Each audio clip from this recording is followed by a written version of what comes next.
પણ તમે બધાએ મને બહુ પ્રેમથી હું આવ્યો ત્યારથી મળવાનું પસંદ કર્યું, એટલે થયું કે ના વાંધો નહીં આવે.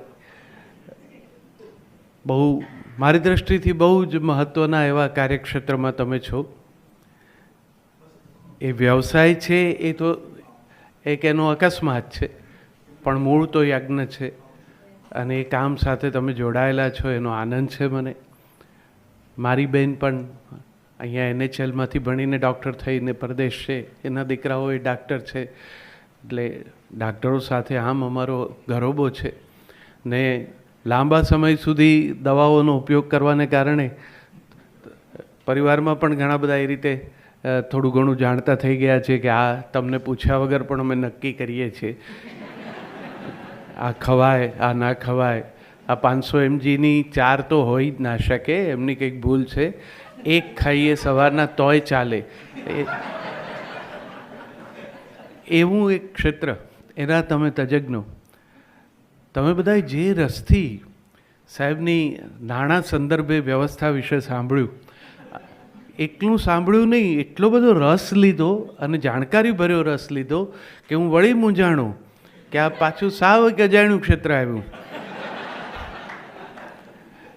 આ પહેલી વાર અંકગણિતમાં ભણવામાં નિશાળમાં જે વખતે શેર સ્ટોક આવ્યા ને ત્યારથી એ વિષય પ્રત્યે અરુચિ જાગી, અને પછી કોઈ દિવસ રુચિ આવી જ નહીં. પછી ગઝલના શેરમાં રસ પડ્યો, પણ આ સમજાણું નહીં. અને ખરેખર જે પ્રકારે હવે આંકડાઓ આવે છે, હવે તો હું સિનેમા પણ ક્યારેક ક્યારેક એના સંવાદો વગેરે લખતો, ત્યારે હવે પેલા શિક્ષકને સજા કરવાનું સોંપે તો એ બિચારો વાજબી સજા કરે. હવેના લેખકો બહુ આરામથી, કેટલા અસલની ફિલ્મો જોનારાને યાદ હશે કે વધુમાં વધુ અમુક લાખ રૂપિયા સુધી પહોંચે સોનું લઈ જવાનું કે આપવાનું કેવું, તો આપણું ઓડિયન્સ તરીકે આપણે એમ થઈ જાય કે બહુ મોટો એમાઉન્ટ છે. હવે એવા આંકડા બોલે છે કે એની પાછળ ખરેખર કેટલા મીંડા લાગે એ લખનારને નહીં ખબર હોય. આટલા કરોડ લાખ આમ તેમ એવાનું ટ્રાન્ઝેક્શન, એવા સમયમાં આપણે છીએ. બધું અમર્યાદ છે, જીવવાની બધી જ બાબતો. એમાં કશું કહેવું, સમજવું, સમજાવવું બહુ કપરું થઈ જાય. અમે 425 બેઝિકવાળા,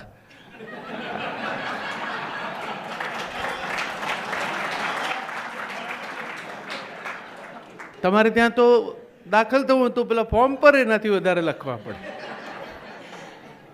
પાછા બહુ જ, જો અમારી મનસ્થિતિ કળી જાય તો તમે જેમને બેસાડો છો કાઉન્ટર પર, એ પાછા આપણને રસ લઈને એમ પૂછે કે મેડિક્લેમ છે. આપણને એમ લાગે કે એના આધારે હવે ડ્રોવરમાંથી કંઈક કાઢશે. પણ રૂપિયા બહુ મહત્ત્વના છે, એ વિચારીને જ ડૉક્ટરે વેલ્થને પહેલાં ચર્ચામાં લઈ લીધી. અને તમે રસ લીધો એનો અર્થ એ કે બધા સંપન્ન છો. એવા આંકડાઓમાં રસ દેખાડ્યો એટલે મારી પણ શ્રદ્ધા દ્રઢ થઈ કે ના ના, આ ક્ષેત્ર ચાલતું સરસ લાગે છે. હમણાં હું NHLમાં એક, ત્યાં પણ એક હ્યુમિનિટી નામના એક કોર્સ નીચે ડાક્ટરો સાથે વાત કરવાનું, ભવિષ્યના ડાક્ટરો સાથે વાત કરવાનું બન્યું. એમાં પણ આ મુદ્દો હતો. ત્યારે એમણે એમ કહ્યું હતું કે તમે એવું કંઈ આમ ડૉક્ટરો સાથે વાત કરો, અને વિષય એવો આપ્યો હતો કે ચિંતા ના કરો, ડૉક્ટર છે. હવે મેં કીધું આને 2-3 રીતે નાટકની રીતે બોલી શકાય. ચિંતા કરો, ડૉક્ટર છે. પણ પછી મેં વિનંતી કરી હતી કે હવે વચ્ચે હું થોડા દિવસ પહેલાં તબિયતના સંદર્ભે મારા મિત્ર ડૉક્ટરો એટલા મારી ચિંતા કરનારા પ્રેમાળ છે કે મારી કાળજી બહુ જ લે છે, એટલે નાનું અમથો પણ કંઈક ફેર દેખાય ને તો તરત એનો લાભ મને આપે છે. એટલે એ લોકોને મળવાનું, જોવાનું, એમની હોસ્પિટલમાં જવાનું થયું ત્યારે મેં જોયું કે હવે બધું બહુ આમ બદલાઈ ગયું છે, બહુ વૈભવશાળી છે. બારણામાં ચોકીદાર પણ નમસ્કારજી એમ કરે, પછી આપણને આમ સરસ રીતે લઈ જાય. બેન જે બેઠા હોય એ પણ હસીને બોલાવે તમને, એટલે છેક સુધી આમ સધિયારો લાગે. એટલે મેં એ લોકોને કીધું કે તમે આવું રાખો. માણસ એટલો બધો ઘેરાયેલો, મૂંઝાયેલો તમારી પાસે આવ્યો હોય ને, એને સારું લાગે આવતી વખતે કે આપણે આઈ એમ ઇન ધી સેફ હેન્ડ્સ. અને પછી અંદર તો ડૉક્ટર તો મિત્ર છે, એટલે એ તો પ્રેમથી જ બોલાવવાના છે. પણ ત્યાં સુધીમાં કેટલીક વખત વૃક્ષતાનો અનુભવ થાય ને તો મન ઉતરી જાય.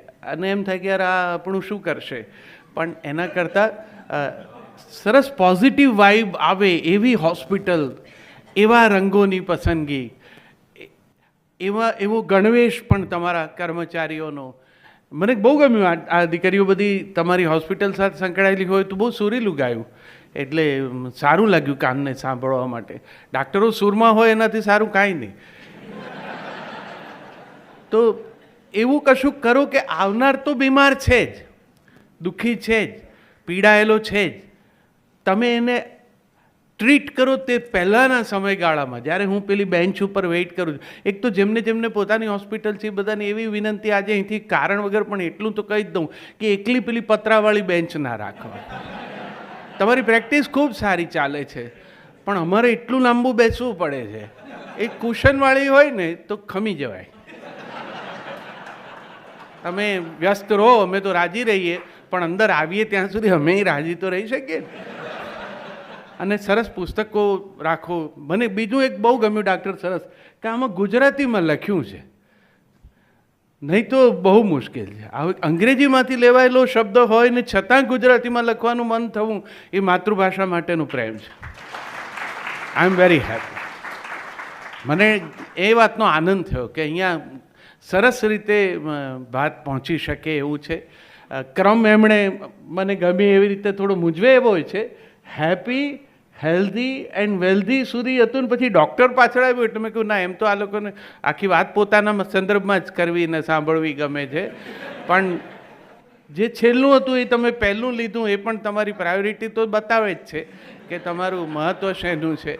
અને મારે જેને વિશે કહેવું છે એ પહેલું છે, પણ આમ વાસ્તવમાં છેલ્લે એચીવ કરી શકાય એવું છે. કારણ કે બહુ સ્વાભાવિક છે, પહેલાં વેલ્થ હોય. આપણે બધા કહીએ છીએ પહેલું સુખ તે જાતે નર્યા, એવું ડાક્ટરો પણ લગાવે છે હોસ્પિટલમાં. એટલે જાતે નર્યા હોત તો તારે ત્યાં આવત જ નહીં. એટલે વાત આ જ સાચી છે કે તમે પહેલાં સંપન્ન થાઓ, પછી જે માણસો સંપન્ન હોય, વેલ્ધી છે, એ હેલ્થ વિશે સેકન્ડ પ્રાયોરિટીમાં વિચારી શકે ને એને અનુકૂળતાય ઘણી બધી હોય. એ બધું જે કંઈ દવાથી માંડીને કસરતથી માંડીને હરવા ફરવા, ઘણા લોકો હવે વેકેશન પડશે એટલે ડાક્ટરો ગામ બહાર ચાલ્યા જાય, પરદેશ, મોટાભાગના તો પરદેશ જ જાય છે ને સરસ આનંદ કરે છે. મને ગમે ઘર પરિવારના લોકો સાથે, એટલે ઘર પરિવાર સાથે જતા હોય તો એ સારું જ છે. એ રીતે તમે ચોક્કસ હેલ્ધી રહી શકો. કેટલાક પાછા એવાય હોય છે ડાક્ટર મિત્રો, પણ તમે કવિ ત્યાં આવ્યા હોત ને, એટલી મજા છે મોરેશિયસમાં, તમે આમ જોત ને આમ 5-7 કવિતા લખી નાખત. આપણને એમ લાગે કે આ ભજીયાના ઘાણના સંદર્ભમાં કવિતા સમજતો હશે કે ત્યાં જાય એટલે આમાં ઉતારી જ શકાય કવિતા. મેં કીધું ભલા માણસ, આવ્યા પછી તને આ વિચાર આવ્યો, તે ફોટા જોયા જ તા, જતાં મારી લઈ લીધી હોત ને ભેગી તો હું આ રાજી થાત, પણ જતાં કોઈને યાદ નથી આવતો કવિ. બધા આવ્યા પછી હરખ કરે છે કે ત્યાં એટલું બધું સુંદર હતું ને કવિ, તમને બહુ યાદ કર્યા. યાદ કરીને ન રોકાઈ જાઓ, એકાદ વાર સાથમાં લઈ જાઓ તોય ખબર પડે. પણ આ મારે માટે અગત્યનું આ પહેલું છે હેપી, જે છેલ્લે એચીવ થવા માટે કે અથવા તો જેને માટે આ બધું છે એ આખી વાક્યમાં પ્રથમ છે, પણ જીવનના અગ્રતા ક્રમમાં સૌથી છેલ્લે છે. બાકીના બે આવી જાય છે ને તોય આ નથી આવતું. એટલે આપણે ત્યાં સુખ અને સગવડ એને સમાનાર્થી ગણી લીધા છે. એ બે સાવ જુદા છે. માણસ પાસે સગવડ ભરપૂર હોય ને સુખ ન હોય એમ પણ અનુભવમાં આવી શકે, અને માણસ પ્રસન્ન ચિત્ત રહેતો હોય, સગવડની બાબતમાં મર્યાદામાં રહેતો હોય એમ પણ બને. હોય છે લોકો આમ તમારા, આપણે ઈશ્વરે હવે એવી કરુણા કરી છે, આપણા તમારા બધામાં ઘણાના દીકરા દીકરીઓ પરદેશમાં ડાક્ટરો હશે, બીજું પણ કંઈક કરતા હોય, સંપન્ન હોય. અહીંથી પણ આપણે ત્યાં જઈએ ત્યારે આપણને પણ એમ થાય કે અહીંયા આવીને સફળ. મારી સાથે અમે એક પ્રવાસમાં ગયેલા, મારી સાથે ડૉક્ટર ને જે ત્યાં હતા એ પણ અહીંના જ વિદ્યાર્થી, એમના મિત્રો ડૉક્ટરો હતા. હવે પેલા ત્યાં વાળાની સમૃદ્ધિ ને જે ઠાઠ જોયો ને, મારી સાથે જે ડાક્ટર ભાઈબંધ હતો એણે મને કીધું તુષાર આપણી સાથે જ હતો અમારી, અને એ વખતે આવું કંઈ પહોંચ નહોતી આનામાં. હવે એ ઘરની બહાર પાણીમાં બોટ રાખે છે. મેં કીધું એને તરવા જોઈએ છે, તમારે અહીંયા આપણે ડૂબીએ ને એ વિશેની ધમપછાડા વધારે છે. આણે પોતાની પ્રાયોરિટી જુદી રીતે નક્કી કરી છે. પણ આટલું બધું હોય, ઘરો મોટા મોટા હોય છે. મકાન અને ઘર એ એકબીજાના પર્યાયવાચી શબ્દ નથી. મકાન હોય, લોકો લખે છે 3 બેડરૂમ ને 4 બેડરૂમ ને, પણ એમાં સુવા માટે બેડરૂમ માટે તમારી પાસે કાંઈક મનની શાંતિ તો જોઈએ ને. 4 બેડરૂમ હોય, શયનખંડ હોવા માત્રથી શયન નથી થઈ શકતું.